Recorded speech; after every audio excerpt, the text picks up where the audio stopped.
दोस्तों, आदाब, सलाम, नमस्कार। आप देखना शुरू किए हैं आईफोन टीवी नेटवर्क। मैं हूं इंतजारुल्लाह। आज के इस खास वीडियो शो में हम बात करेंगे पश्चिम बंगाल की मौजूदा सियासत के बारे में। क्या चल रहा है यहाँ और आगे क्या होने की संभावनाएं हैं, हम टू द पॉइंट बताएंगे। दोस्तों, हाल के दिनों में या यूं कहूं कि हाल के समय में पश्चिम बंगाल में जो घटनाएं घटी है, जो मामले सामने आए हैं, उसको ले सियासी बहसें तेज हो गई है। कयासों का दौर जारी है। कई तरह के सवालात भी उठाए जा रहे हैं। सवाल यह कि धर्म यानी मजहब पर पागलपन हावी है या फिर सियासी साजिश का यह नतीजा है। कैसे? आइए हम बात करते हैं। पश्चिम बंगाल जो कभी धर्मनिरपेक्ष व वैचारिक रणनीति के लिए जाना जाता था, वही पश्चिम बंगाल अब बीजेपी व टीएमसी के बीच सियासी घमासान के कारण अभी धार्मिक ध्रुवीकरण की ओर बढ़ रहा है।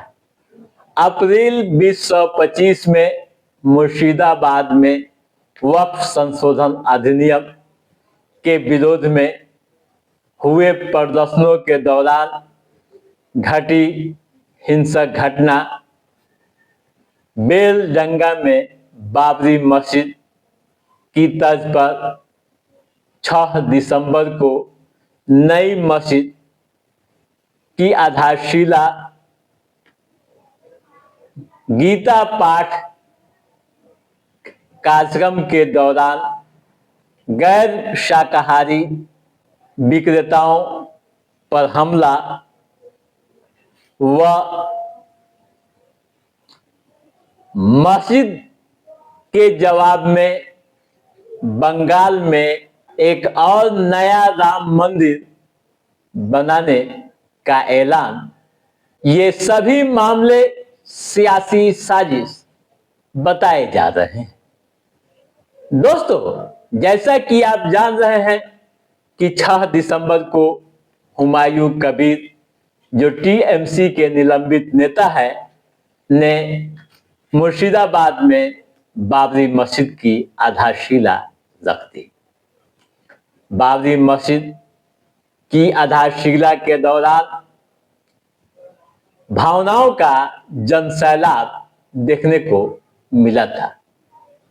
जुमा के दिन भी बड़ी संख्या में लोग वहां पहुंचे थे और नमाज अदा की। चंदे भी लोग दिल खोलकर दे रहे हैं। दावा किया जा रहा है कि 4 करोड़ से अधिक रुपए अब तक आ चुके हैं। वहीं अब उसी मस्जिद के जवाब में कोलकाता के साल्ट इलाके में पोस्टर लगाए गए हैं। बीजेपी नेता व पार्टी की विधान नगर यूनिट के पूर्व अध्यक्ष संजय पोयरा ने यह पोस्टर लगाए हैं और लोगों से मंदिर निर्माण के लिए दिल खोलकर दान करने की अपील की है। बताया है पोस्टर के माध्यम से कि 26 मार्च को मंदिर का शिलान्यास होगा।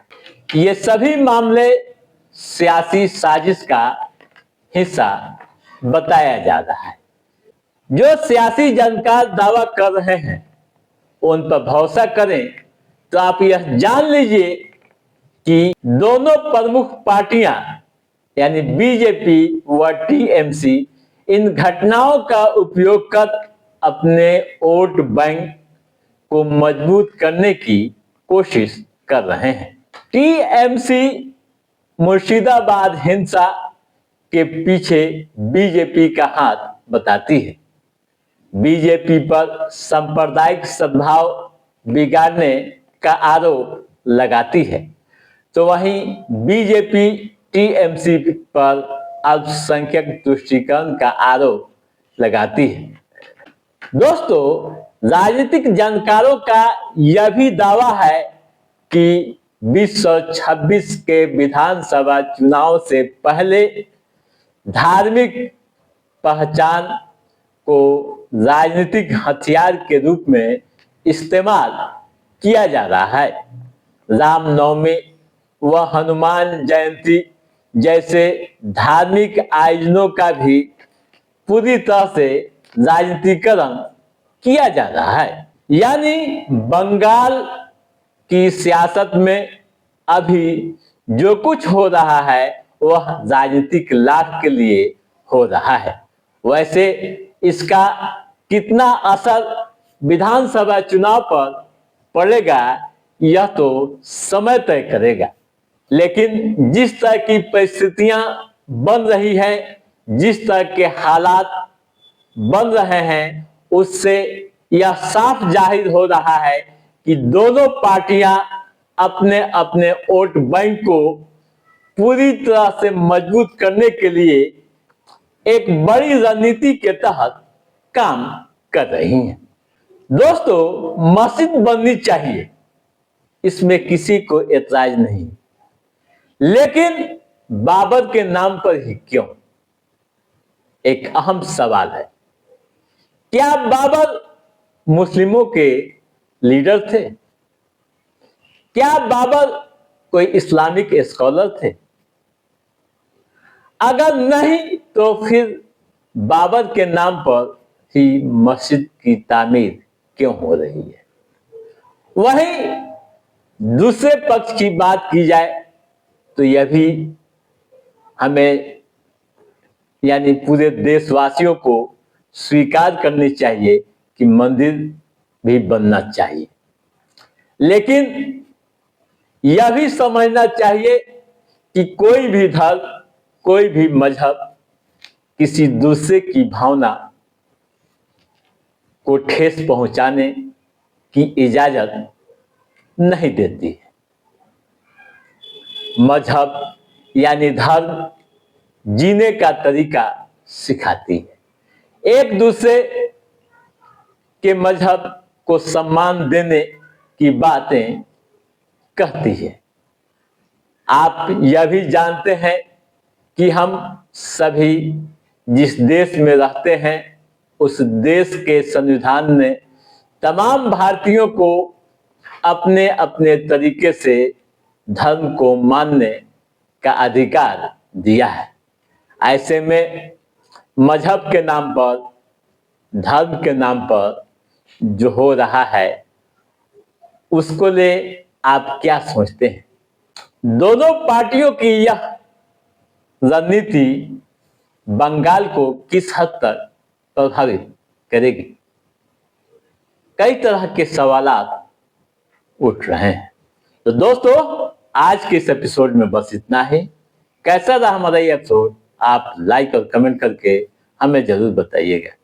यदि आपने हमारे चैनल को सब्सक्राइब नहीं किया है तो सब्सक्राइब भी कीजिएगा, ताकि इस तरह की महत्वपूर्ण जानकारियों से संबंधित जो भी अप टू डेट है उसे हम समय समय पर आपके बीच पहुंचाते रहेंगे। तब तक आप अपने दोस्त को दीजिए इजाजत। नमस्कार।